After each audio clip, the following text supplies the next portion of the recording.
Kampanye damai berlangsung mulai 4 Juni 2014 hingga 5 Juli 2014. Kampanye damai ini membawa visi, misi program, serta rekam jejak kandidat yang dapat dipertimbangkan rakyat dalam kelayakan pasangan calon presiden dan wakil presiden untuk dipilih. Dalam peraturan KPU nomor 16 tahun 2014, dijelaskan metode kampanye yang boleh dilakukan oleh kedua pasangan capres dan cawapres. Di antaranya adalah pertemuan terbatas, pertemuan tatap muka, penyebaran bahan kampanye melalui media massa, serta pemasangan alat peraga di tempat yang telah ditentukan. Usai masa kampanye, pasangan capres dan cawapres diminta tak melakukan aktivitas kampanye apapun pada masa tenang, yaitu pada tanggal 6 hingga 8 Juli 2014. Kampanye damai menyentak kecerdasan rakyat dalam memilih pemimpin mereka. Pemimpin yang kelak dipilih atas dasar kecerdasan politik rakyat, yakni pemimpin yang terhormat dan beradab. Kampanye damai menyentak kecerdasan rakyat dalam memilih pemimpin mereka. Pemimpin yang kelak dipilih atas dasar kecerdasan politik rakyat, yakni pemimpin yang terhormat dan beradab. Kampanye pilpres yang damai harus senantiasa digemakan, karena merupakan wahana pendidikan politik dan pendidikan demokrasi bagi rakyat. Di masa kampanye ini, waktu yang tepat untuk melihat kualitas dan kuantitas dukungan yang sebenarnya yang didapatkan oleh kedua pasangan. Tanggal 4 Juni resmi dimulai kampanye berdasarkan ketetapan KPU, maka dapat dipastikan semua elemen pendukung baik partai maupun relawan akan bahu-membahu mengkampanyekan jagoannya masing-masing. Masyarakat belum dapat benar-benar menilai dengan baik perbedaan kualitas di antara kedua pasangan ini, maka masa kampanye yang hanya lebih dari sebulan inilah kita bisa melihat perbedaan yang sebenarnya antara pasangan Prabowo Hatta dan Jokowi JK. Untuk membahas kualitas kampanye Pilpres 2004 telah hadir tim ahli pemenangan Jokowi JK di sini, Bapak Sihar Sitorus. Selamat pagi, Pak Sihar. Selamat pagi. Selamat datang di Berita 1. Langsung saja mengenai penyusunan strategi kampanye tim pemenangan itu kira-kira seperti apa?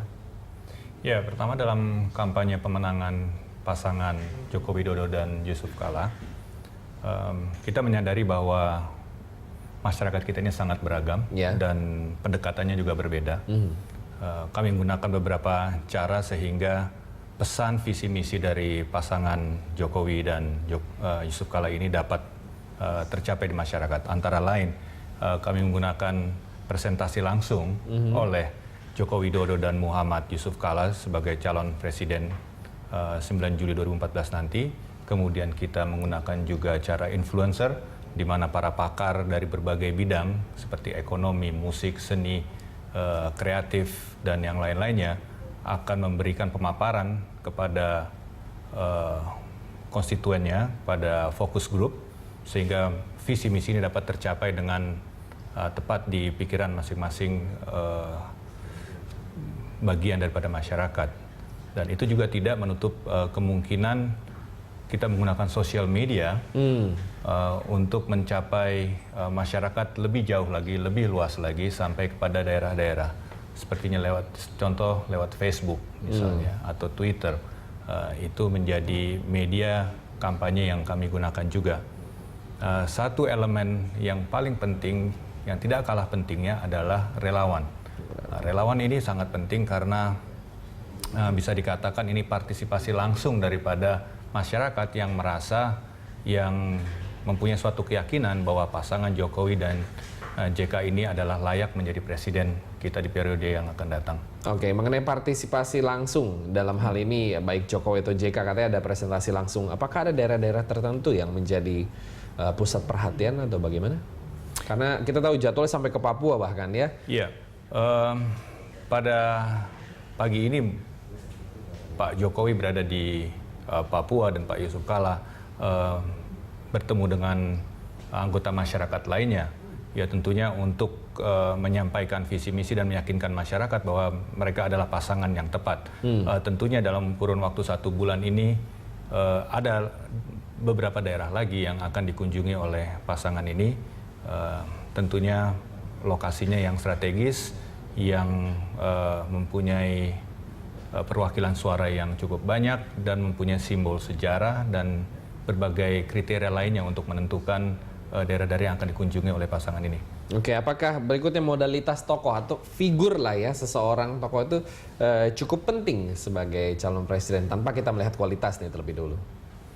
Ya, seseorang menjadi tokoh atau satu figur tentunya sudah mempunyai kualitas, dan kualitas ini bisa bermacam-macam, bisa intelektual, bisa kepedulian kepada masyarakat, dan banyak kriteria lainnya. Dan tentunya sebagai tokoh dia juga disayangi oleh masyarakat. Oh iya. Ya, tentunya semakin banyak tokoh-tokoh yang ikut terlibat, itu juga dengan kata lain kita mengajak masyarakat luas untuk turut mendukung, mensupport tokoh yang menjadi panutan di masyarakat tersebut. Oke, kalau saya tanya seperti ini, apakah cawapres yang Anda usung berkualitas dalam kampanye? Pasti jawabannya iya. Cuman alasannya apa Anda berkata seperti itu? Ya, sebagai contoh yang paling konkret dalam deklarasi damai kemarin, kita melihat dua komunikasi yang ditonjolkan oleh Pak Jokowi dan Pak JK.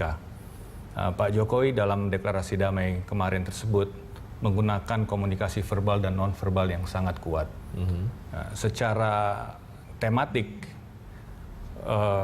komunikasi secara verbal itu sudah dibatasi ruangnya, yaitu hanya suatu komitmen untuk menjaga pemilu ini berjalan dengan damai. Tidak bisa lagi lari daripada situ. Tetapi kita bisa lihat bahwa komunikasi non-verbal daripada Pak Jokowi itu menunjukkan sikap mental beliau dalam menjalankan visi misi yang akan diusung, yang akan diwujudkan untuk periode 2014 sampai 2019 ini. Dengan kata lain, saya bisa katakan bahwa Pak Jokowi itu sudah bekerja sebagai presiden sebenarnya melalui sikap mental. Dia ingin menunjukkan bahwa banyak persoalan serius dan harus ditanggapi dengan serius, dan ini harus dilakukan dengan hikmat dan ketulusan. Jadi saya pikir itu salah satu mengapa pasangan Joko Widodo dan Muhammad Yusuf Kalla ini menjadi pasangan yang paling atraktif. Nah, kalau dalam program kampanye Jokowi apa yang diusung, Pak?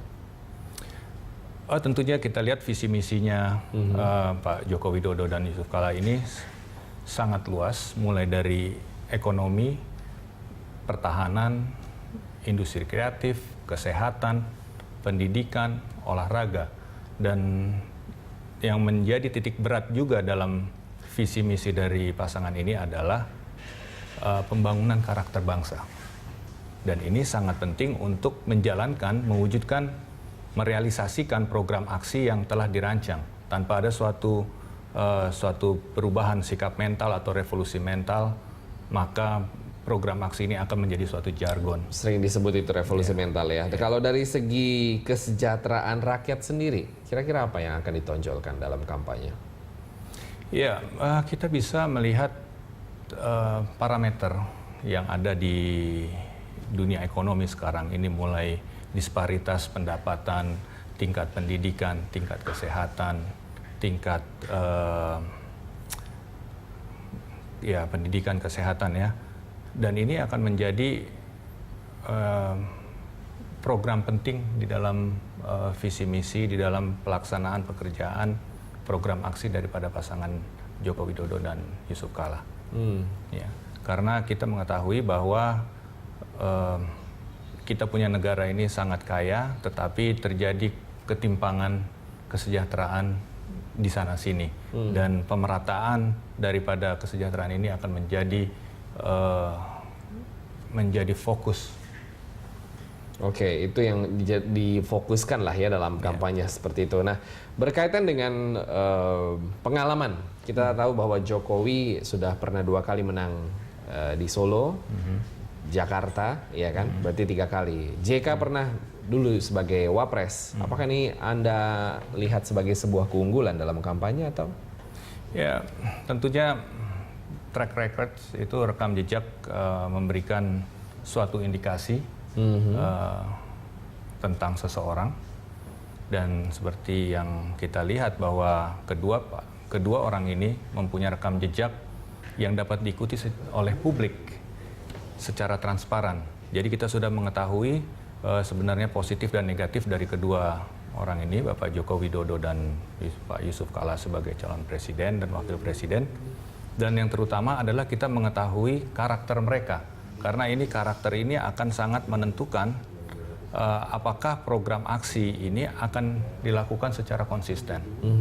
Dan kita melihat rekam jejak mereka, kita memiliki keyakinan bahwa program aksi ini akan dilakukan dengan konsisten. Oke, baik. Kita akan tahan komentar berikutnya untuk segmen selanjutnya. Tetaplah bersama kami dalam Dialog Jurnal Pagi.